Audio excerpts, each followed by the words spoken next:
Welcome to the Pick Your Lane podcast with your hosts, Chad Robinson and Peter Lount, featuring successful entrepreneurs and investors who have created financial and time freedom through their passive income and picked their lane through an investment or business in pursuit of bringing them a better future. Now let's get started.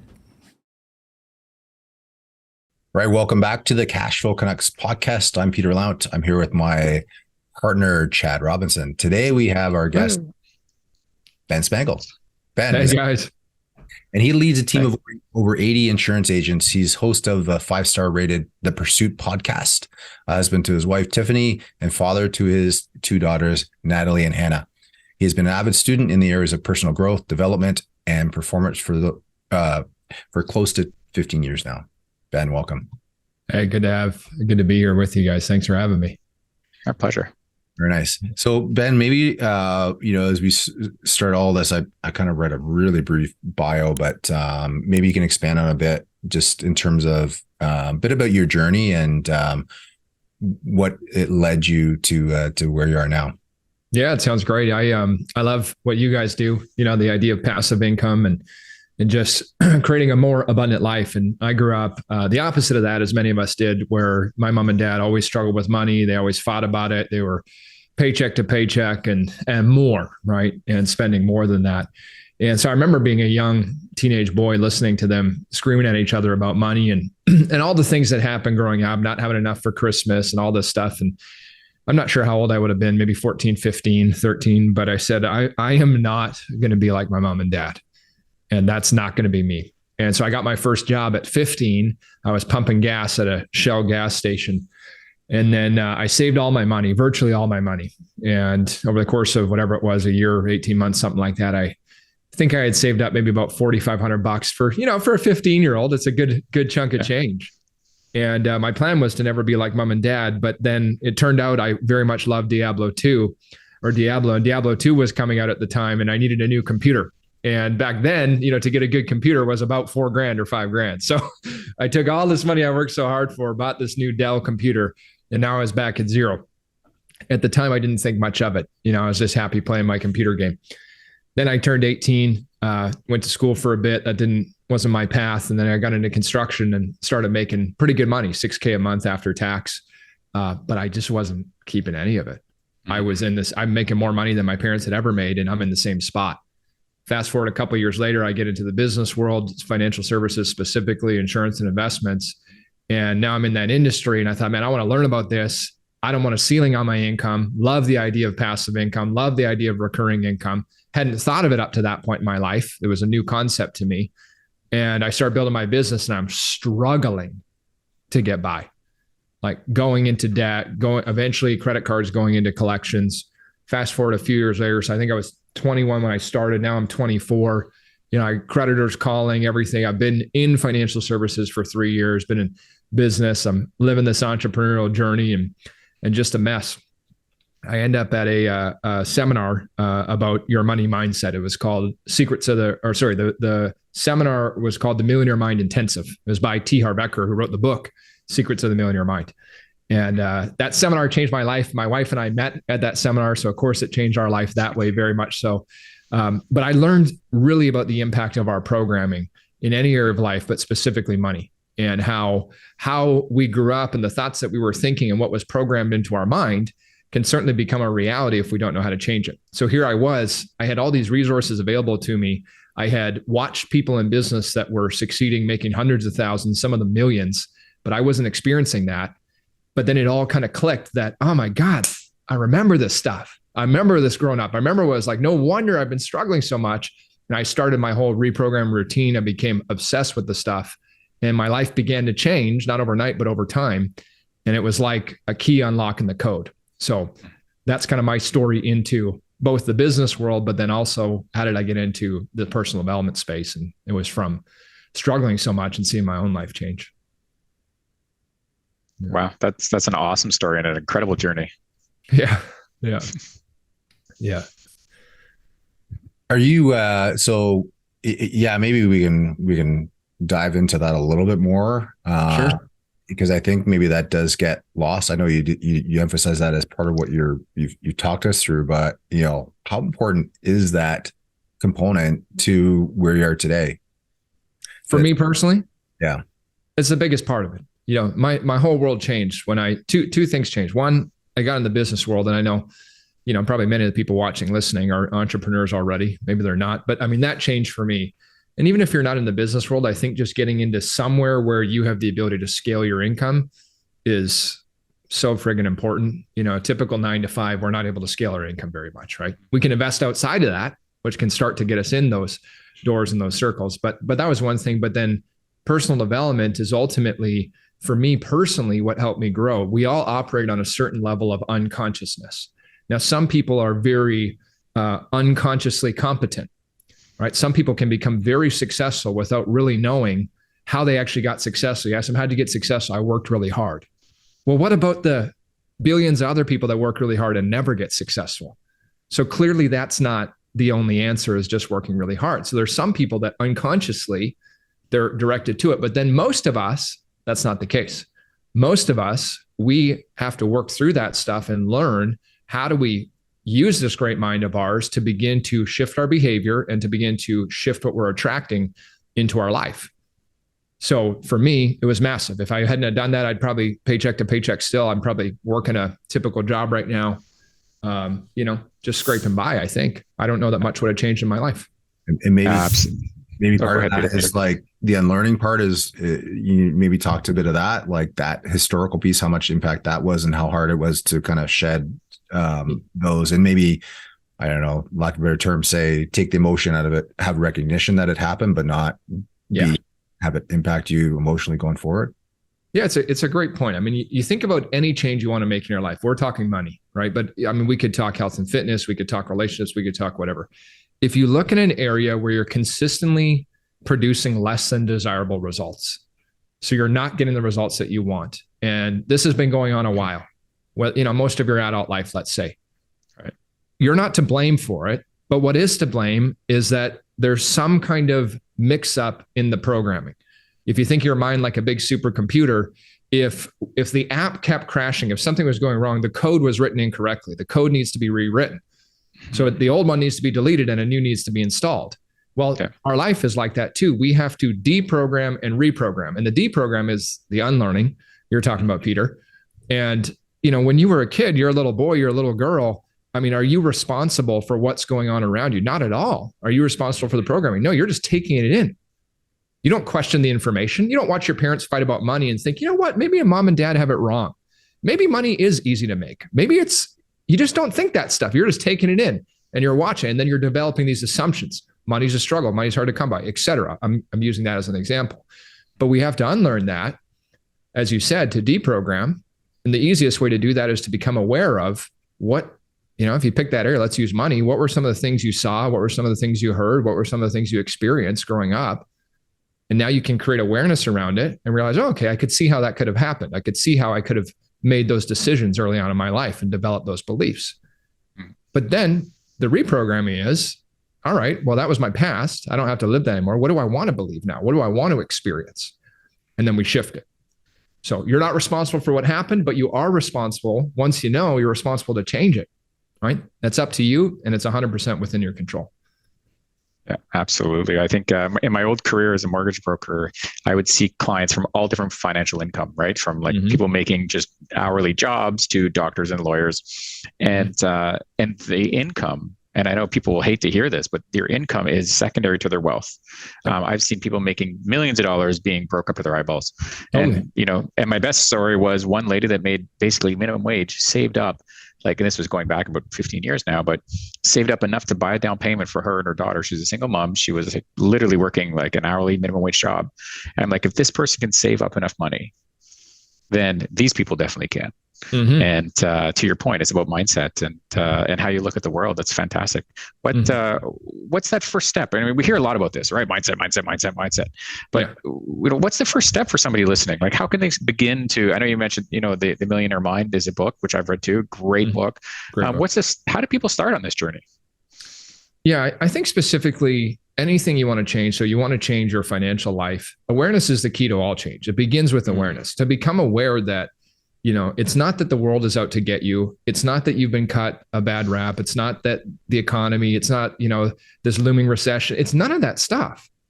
It's nothing outside of you. It's what's going on the inside on this unconscious level. So if we can become aware that, hey, there's ways that I've been thinking, there's ways that I've been feeling, and ultimately ways I'm behaving that are continuing to produce these results in my life. Mm-hmm. And we got to become aware. So step one is awareness. If you're not aware of it, how do you change it? If I don't know this is getting in the way, then how could I ever change it? And if we don't become aware, then you always think it's something outside of you. You think it's your boss. You think it's, the people in your business, it's your clients, it's the customers. But why could one person be in the exact same business, in the exact same city, the exact same they have the same training program, they have the same everything. Mm-hmm. One person goes on to great success, the other person can't even scrape by. Mm-hmm. It has to do with us. So awareness is step one. And then secondly to that too, though, is once we become aware that, okay, these ways of thinking, feeling, behaving are getting in the way. My favorite question of all is, what do you want? Not what do you believe is possible, but what do you actually want? So then creating this clarity of, where do I want to go from here? Where's your vision? Yeah. And how do you create that? I guess that's the question, right? So one is the awareness is maybe awareness, and that gives you lessons to leverage going forward. But then that point where you and Chad are saying the vision part, how do you develop that vision? Yeah, this is probably one of the things that I've spent so much time in my life, but have really worked on and perfected and taught a lot of other people how to do this vision idea. It's, when we think about our lives, most people don't spend a lot of time actually thinking. Most people spend a lot of time on autopilot, on habit, right? We're very habitual creatures. So 95% of who we are is, pretty much habitual. And that includes the way you're thinking, that includes the way you're feeling and acting. So all this stuff it can be good because it helps us, not have to process too much information.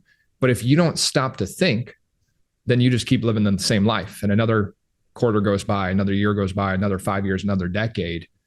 And, maybe the situation's changed a bit, but you're kind of in the same general circumstances.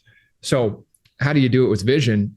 The simple answer is it begins with an actual question. Take out a piece of paper. This will help you think. Right at the top of the piece of paper, what do I really want for my life? I have 3 questions in my seminars that I teach. These 3 questions change my life. But what do I want? Who do I want to be? And how do I want to live? And they're such friggin' good questions that we often don't stop to think about. And if we don't stop to think, sometimes you can work really hard. You're working in this career, this business, you're working up maybe the corporate ladder, whatever it might be, and you're putting all this time and energy into something that you never stop to think about. Is this actually what I want in my life? Is this really who I want to be? Is this really how I want to live? Maybe it is, but all 3 of us know for most people, it usually isn't. Mm-hmm. They're living the life they were programmed, not the life that they actually want. So, those are 3 great questions that you can use for sure. I've got a whole workbook thing that I take people through in terms of, when you create a vision for your future, especially if you're entrepreneurial, often when we're entrepreneurial, we think of 2 things, business and money. And those are wonderful things, right? They allow us a lot of freedom, but there's all those other parts of our life, your health and fitness, your family, your friendships, your lifestyle, your relationships, your freedom. All this stuff is so important too. So the whole process is to take a look at all these different areas, these 5, 6 areas, and figure out what's the ideal in those areas. And, as Covey said, begin with the end in mind. Start with Absolutely. We're going to work back from there. It's kind of funny. I'm sensing a theme, Peter, in our guests, right? We recently just did another podcast where the gentleman was talking about a 3-year plan. Okay. Have your direction in mind, and same thing. We're echoing this, which is amazing. It's I couldn't agree more. Mm-hmm. Yeah. There's a great. Have you guys ever read The 12-Week Year? No. Brian Moran, you love it. Great book. It's for me. It was the best. It was the best execution-based planning system. Nice. Because sometimes planning is really great, but then if you don't do anything about it, it doesn't mean anything, right? But but they teach that idea too, Chad, of just that. Begin with a 3-year vision. So their whole process is you've got a personal vision first, and then you have a business vision. And the business vision is what allows you to live. That's their process. And how, I guess that the visioning piece, just to expand on that a little bit, getting clarity is hard, but it always won't end up the exact same way that you planned out either, right? Like, I guess it's being able to adapt to that as well and understanding that as well. Can you speak to that part? Yeah, it's a great point. I mean, for you guys, how many times have you made great plans in your life? Many times, right? Great friggin' plans. How often do things go according to plan? Almost never, right? Does it unfold the way that we want? Not really, right? I can't tell you how many business plans, 15 years of running a company. I'm not sure how many business plans I've made. I don't think any of my business plans have ever actually worked in the way that, if we do this, this, and this, then we could get to there. But yet the ultimate goal or the vision or where the result we were aiming for, those did happen. They just usually didn't happen in the way that I thought that they would have. And so what I learned through my own life experience and then lots of study too, is that our biggest job, and this is hard for more analytical people, but our biggest job is not figuring out the exact how you're going to get to, I am here, I want to get to here. What are all the steps? You'll never know all the steps. And if you're trying to figure them all out, you're going to not do anything, not take any action because you're worried about what you got to do 10 months from now.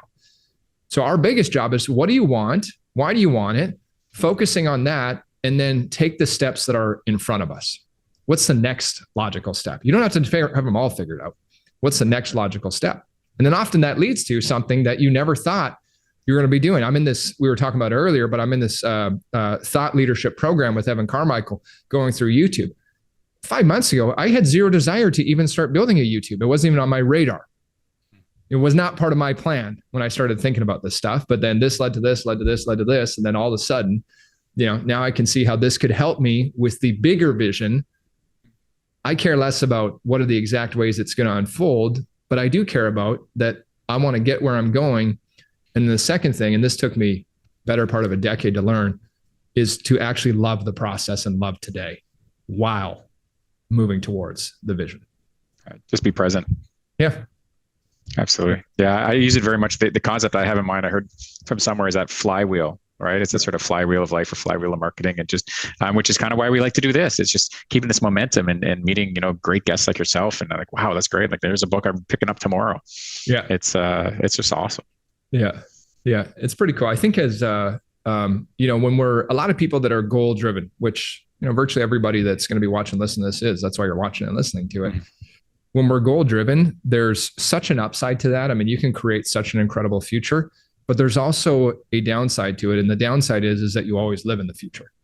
And like you said, Chad, I mean, to actually be present, if you're so achievement focused that, your later destination is always, I'll be happy once I'm here, you never actually get to love your life. Because then you get there and then you can see a bigger vision now. Now you can see something greater. And so the magic is, I think the sweet spot is, how do I love my life today while creating a future? And I struggle with that, after years of not living that way, of just being totally achiever type. I was worried that if I stopped that, if I spent too much time loving today, that I would get lazy, or I would lose focus or whatever. And I just learned it wasn't the case. You can still create an amazing life and love today. It's just a way more fun to live. Yeah. In a way, creating, being happy while in pursuit of whatever. Yeah. Totally. I want to ask you too about just maybe, filling in those blanks too, is I think where a lot of people get caught in, and maybe you can talk to a bit about that, is like, I think I know reasons why I procrastinate. It's probably because it's not something I should be doing. So having that abundant mindset, not trying to do everything yourself, and being able to, work with others and build something bigger. Maybe can you talk a bit about that part? For sure. Yeah. I was just experiencing that yesterday. It's interesting you bring that question up. As I've been building more and more the second company in the personal growth space, I knew nothing about marketing 6 or 8 months ago. And now I know a lot about it. I've learned lots about it. But I found myself doing a bunch of things that I now know how to do that really they're not the highest ROI for me or return on time either, right? I'm not the best at them, but I know how to do them. But that idea is that if you can find people, depending on the nature of the business, but if you can find people that can do what are the tasks that you don't need to be doing and you probably don't love doing, right? Like, I'll give you an example. So this website stuff. So I have my website built. I've got some changes we want to make to it. And I was about to go and do it. because I actually do know how to do that now. I didn't know how to do that long ago, but I was about to go and do it. And I thought, wait a minute, what am I doing? I have someone I work with. I can literally pay, $10, $12 an hour, the VA somewhere, and they'll do it for me. And then I can focus on the stuff that I'm the best at. And again, sometimes that's hard, especially when people are early in business. I see it lots in our industry where people don't hire assistants, and they think in the mortgage business too, Chad, if someone's like, they want to grow tons in the mortgage, but they're trying to do all the back end side themselves. I mean, it's going to be challenging to do. And I see it in, insurance and investments all the time. People are doing decent. They're making 6-figure income, but they're spending so much of their time that week on administrative stuff that they could be paying someone, whatever, I don't know, $18, $20 an hour. What's their time actually worth? Yeah, right. And I 100% agree. And what made me successful of many things, but the biggest thing I attributed to in the brokerage world was I really did a lot of self-reflection early on in my career, and I analyzed what am I great at and what am I not so great at, and then I hired those skills that I'm not so great at, or what I really didn't like doing. Even if I was great at it, I really didn't like doing it. So to Peter's point, I procrastinated and put it off, and then I focused on the part of the job that I just loved. And then when you love it, it's not working. That's right. Yeah. And not only does it do all that things too, and number one, if you're doing that work when you could be doing other stuff that could generate more business for your company, as an example. But number two is the energy. Usually the things that you're procrastinating on, to your point, Peter, they're the things that you don't want to do. So it's not just the time. It's not that, okay, I spent an hour doing that, 2 hours doing that. I could have been making calls. I could have been on an appointment. I could have been doing whatever, could have been with my family, but it's the energy drain. Those things that you're not, maybe that's not your strength, right? There's people that are very strong in those areas that we may not be, and whatever that is, but it drains your energy. So even if it took an hour, but it costed you so much of your energy for the day, whereas other stuff that you love doing, Chad, like you said, and you're doing the work that you love, is not draining, but it's energizing. 100%. Yeah. 100%. So you have a course, you do speaking. Tell us a little bit about that and how people can find you. I want to be cautious of time. Sure. We really appreciate the time you've committed to us. And how do people find more about you and more about this, the courses you offer? Yeah, that sounds great. I mean, in terms of social, Instagram's the platform I'm most active on. I'm on most of them, but Instagram's the best. So it's at Ben Spangl, Spangl, no E on the end. But on there, but I think I'm on most of the other ones too. But if you want to connect on there, my website's just benspangl.com. And then, we do a few different things. Probably the thing I'm most excited about is we just came off a live seminar and launched our monthly community. And so what I'm doing with this community was I wanted to create something that's accessible to virtually anybody, that we can get into some great concepts. So every month I do a 90-minute live teaching and Q&A.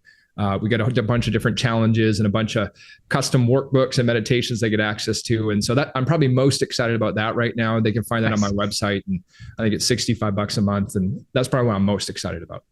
That's exciting. Yeah. So for the listeners, we'll put that in our show notes here, how to get access to that.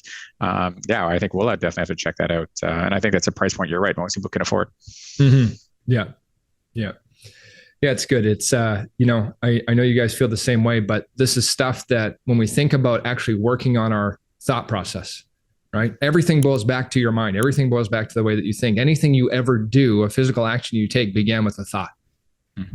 It always begins. And if we want to change our life, then to learn to master your mind is to learn to master your life. Love that quote. But it's never ending. When do you get there? You never freaking get there, because you get to a new level. And then all of a sudden you can see so much bigger, and you realize there's so much more ahead of me that, I think I've learned stuff. And then I realize I haven't learned anything yet. There's so much more that we're capable of. Yeah. So good. Absolutely. Maybe you can talk to that. We talked about, Chad mentioned your course and events and the mastermind and all that. What is your vision? Where do you see yourself in 3 years from now? Yeah. There's various things in my life that I love doing. Probably one of the things I'm most excited about growing is the actual live seminars. And right now I've been doing them locally in Edmonton, where I live. Our next one, like we were talking the other day, Peter, when I was with you, is to actually do one in Toronto. I want to start to expand out there. But really the vision is where we're offering these all over the world. And people can come to a 1-day, a 2-day, they can really immerse themselves inside of it. And I go back to 2010 when everything changed for me in that 2.5-day event. And I had read a lot of books up to that point, by the way. I've been reading for 3 years. I'd watch a lot of YouTubes, but there's something special about being in that live atmosphere that allows us to, we can make some pretty significant changes. So I love doing those. So to answer your question, what's the vision is we're doing those all over the world and, continuing to grow and help more and more people. And really, I love helping people realize that you can become the creator of your life, whatever it is that you want to be it, you want to do it, you want to have it. You have the power within you. You have the capacity within you. We just got to learn how to use the tools that we've been given so that we can go on and create that in our life. Yeah. Be the creator, not the created. Yeah, that's great. That's so good. That's amazing. That's great. Well, I really appreciate you taking the time to be on with us and sharing your message and your vision. And it truly resonates with both Peter and I, and I can imagine most of our listeners.